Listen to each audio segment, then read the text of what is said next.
let's talk about this crazy feud between Nancy Pelosi and the Prime Minister of Australia.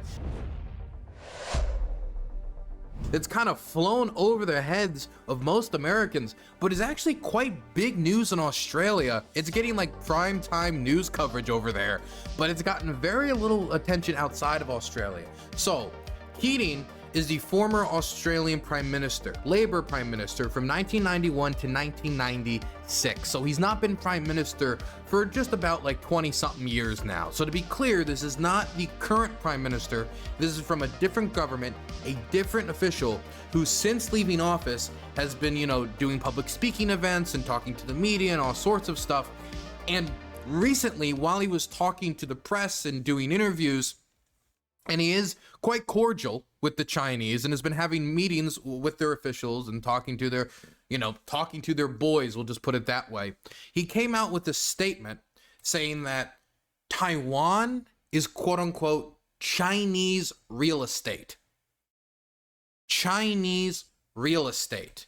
Basically that the Chinese own it, that Taiwan is China's, and it seems to be implying that if it is China's, then our defense of it, or our defense of the people of Taiwan and the democracy that they've developed, is a fool's errand because it's Chinese real estate. The Chinese own it. Now, the thing that gets me about this is, if your point is China is so strong and so powerful that even thinking that you could stop them from their goals is a fool's errand, and we got to play by their rules in Asia, if that's his point, then I at least understand the point. I don't agree with the point, but I understand the point.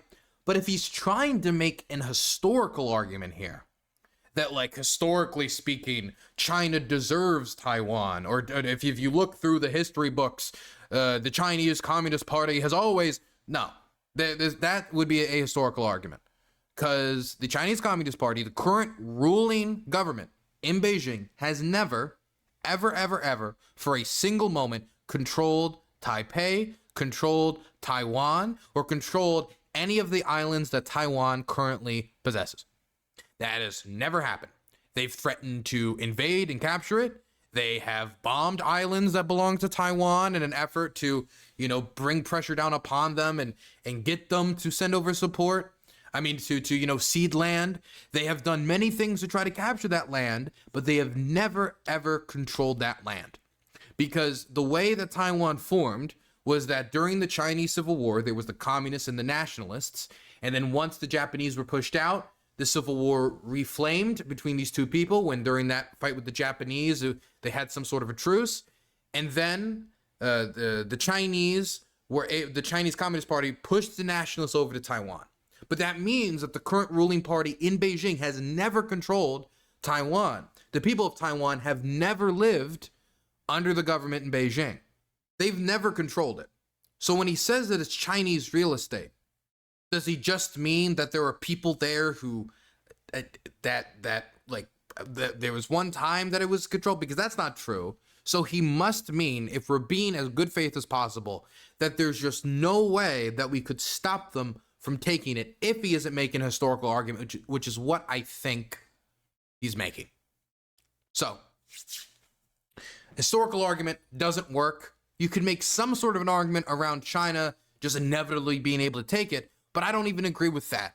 With wargaming scenarios showing time and time again that China very well could lose the war depending upon Japan allowing the United States to use their air forces to support Taiwan and the United States getting involved to break any potential Chinese blockade. That's not even to talk about the Taiwanese continuing to invest in asymmetrical warfare capabilities, UAVs, unmanned aerial vehicles, and USVs, unmanned surface vessels, which we've seen through the Ukrainian use of sea baby drones and other types like that, can be quite effective to a much more powerful naval opponent.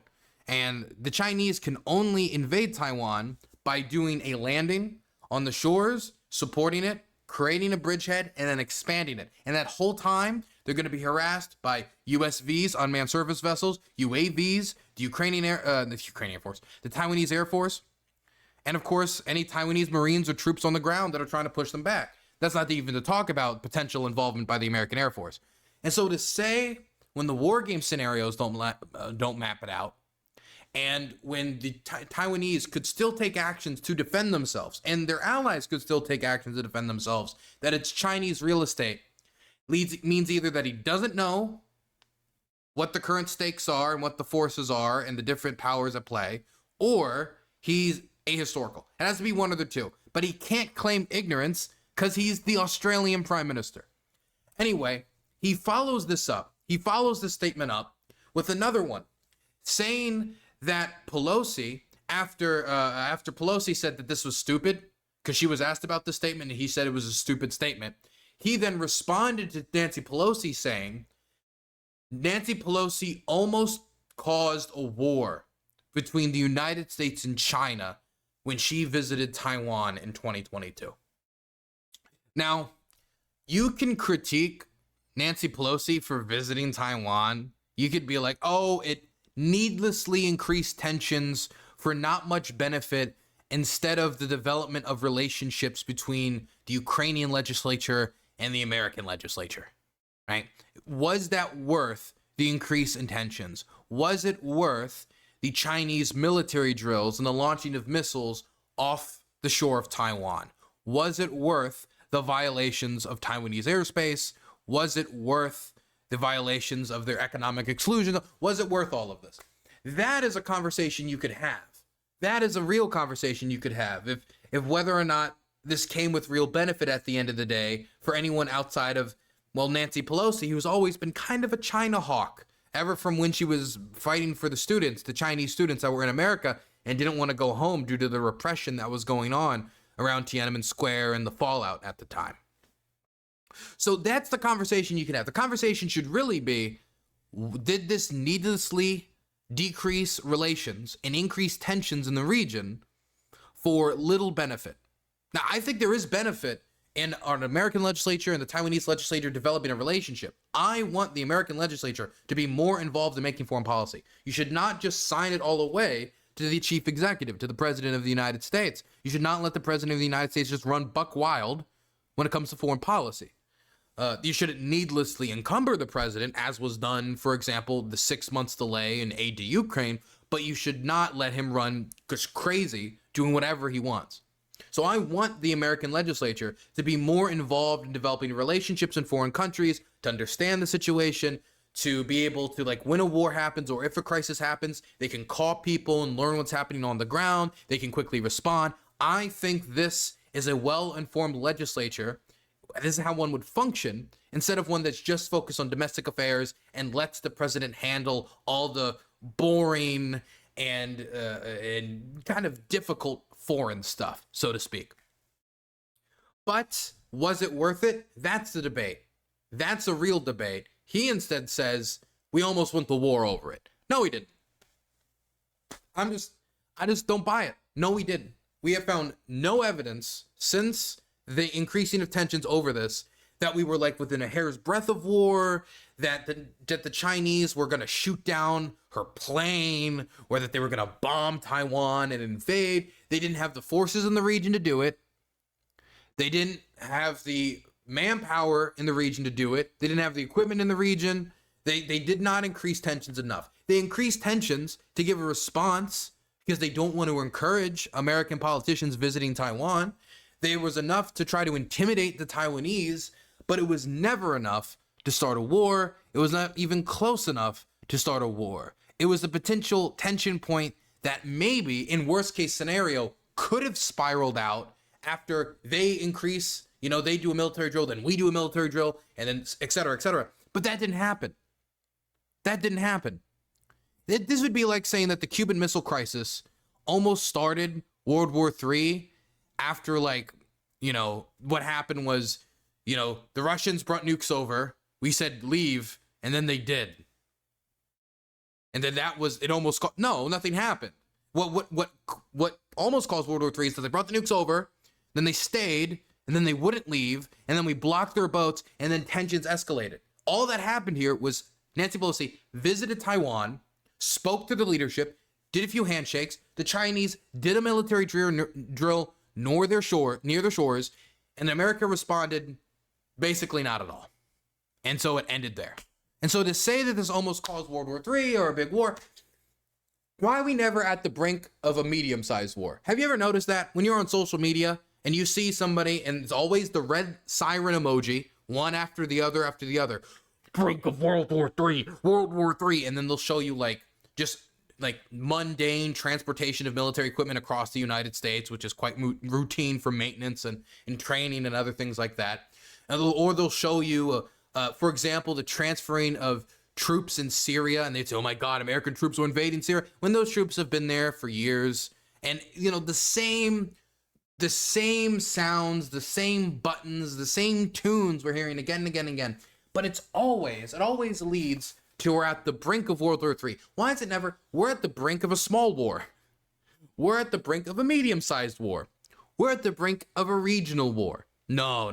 Or, hey, we're escalating towards. It's always, we're at the brink of the world itself blowing up. And I don't like how that language is used so constantly, because I feel like it's going to become like a, what's the word? A boy cried wolf scenario, where we hear people warning about World War III, World War III, World War III, World War III, World War III, World War III, and we can't tell because every single time the Russians get a bloody nose, they're crying about blowing up the world. So you can't tell when anyone's actually serious. And then when something does happen, let's say, for example, the Ukrainians move forward and actually captured the city of Kursk. Like, that's not going to happen, but let's say it did. And then they started moving on. And then the Russians legitimately believed that as a state, Russia's territorial integrity was threatened. And therefore, that crossed the red line that has been the red line for decades, which is Russia's territorial integrity, which then could cause a nuclear crisis. But because they beat their chest so much, and Dmitry Medvedev and the rest of these clowns cried wolf so much, how do you know when it's really real? Well, the best you could tell is by the actions Russia takes. Putting, for example, loading the weapons onto the planes. You know, moving certain, units and such into position. But that's a risky game. It's a risky game. Anyway, always World War III. Nancy Pelosi then responded to Paul on Australian television. She took the time to go on Australian TV. I believe it was, let me read the exact broadcasting company. I'm sorry, I'm not Australian. This is not my realm. It is the Australian Broadcasting Corporation. And she answered questions about it and responded to the comments. So we've got a feud between Nancy Pelosi and the Australian Prime Minister, former Australian Prime Minister. Former US House Speaker Nancy Pelosi has hit back at comments by former Prime Minister Paul Keating on China and the US-Australia alliance. Mr Keating weighed in last week on 7:30, and now Nancy Pelosi has used the same program to return serve. And has she what? 7:30 host Sarah Ferguson joins us now from Sydney. Sarah, good morning. Firstly, let's go to Paul Keating's comments last week. Strong words on Taiwan and America's role in the Pacific. Yes, absolutely. I think the line that took me by surprise, Michael, sitting across the desk from him, because we knew going into that interview that he had strong views about AUKUS and the potential for a diminishing of Australian sovereignty, but he used the phrase Taiwan is Chinese real estate. That actually shocked me somewhat and shocked the Taiwanese enough for the Foreign Ministry to deliver a rebuke of that particular statement. So by coincidence, Nancy Pelosi was coming in. Oh, for those of you who don't know what AUKUS is, because I realize that they're using the abbreviation but not explaining it, AUKUS is a trilateral, because it's three countries, it's the UK, the United States, and Australia, a military relationship that is basically like, it's not like a different NATO, but it's meant to have military influence in the region to counter primarily the Chinese. It was formed just a few years ago, so you not knowing about it is not that crazy. To do an interview, she's got a new book. She's, we know Nancy Pelosi, she's been a dominant figure in the US for a very long time, obviously a Democratic leader for a very long time, former Speaker of the House, but she's also well known for her support of human rights issues.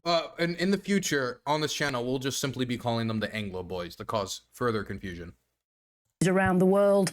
She was an early supporter of Chinese demonstrators in Tiananmen Square, and famously in 2022 she went on a very highly publicized visit to Taiwan. I think it had one of the highest ever numbers of people following a plane on Flight Tracker in the history of that app.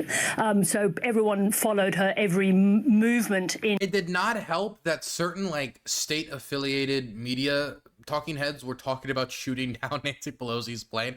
When I read that, some people were going crazy on social media. But again, it's just talking heads being talking heads. The Chinese are not going to shoot down and kill the Speaker of the House of the United States. Could you imagine? And plus, like, and I heard people like telling Biden to stop Pelosi, and I'm like, what is Biden supposed to? Is Biden supposed to shoot down the plane?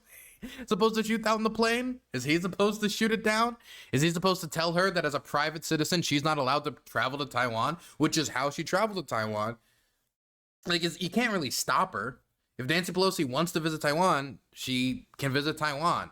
And wouldn't it be pretty ridiculous if like the visiting of like an official in a private capacity like this is what caused the war? It wasn't that the Taiwanese tried to invade China. It's not that the Taiwanese tried to get nuclear weapons. It's not that the Taiwanese tried to, you know, there was some confrontation. It's because an 80-year-old legislating woman from the United States decided to fly over on a plane and shake Tsai Ing-wen's hand. God, it'd be a terrible way for the world to end, wouldn't it? In Taiwan. So I knew she had a significant interest in Taiwan. So I put the line that Paul Keating had used to us, that Taiwan was Chinese real estate. This is what she said. Well, you don't want to get my description of him for saying that. That's ridiculous. It is not Chinese real estate, and he should know that. Taiwan is Taiwan, and it's of the people of Taiwan who have a democracy there. I think that was a stupid statement I have no idea about Keating, but I think it was a stupid statement to make. And I don't know what his connection is to China that he would say such a thing, but it is really not in the security interest of the Asian Pacific region for people to talk that way. I think one of the surprising things about Oh, she just called him stupid. She just called him stupid, man. She just kind of slid it out there and it just kept moving. She just called him stupid. Paul Keating, since then, of course, has been like, oh, damn it, bullshit, yada, yada, yada. And just, you know, saying that she almost caused World War III. I don't know if Nancy Pelosi is going to respond to that, about the idea that she almost caused World War III. She's already talked about this quite a lot. I mean, it was probably the biggest moment for Nancy Pelosi that she's had in the last 10 years. So I don't know if we'll get any more response about this, but it is an interesting Anglo drama right now between Nancy Pelosi, the former Speaker of the House, and the former Prime Minister of Australia.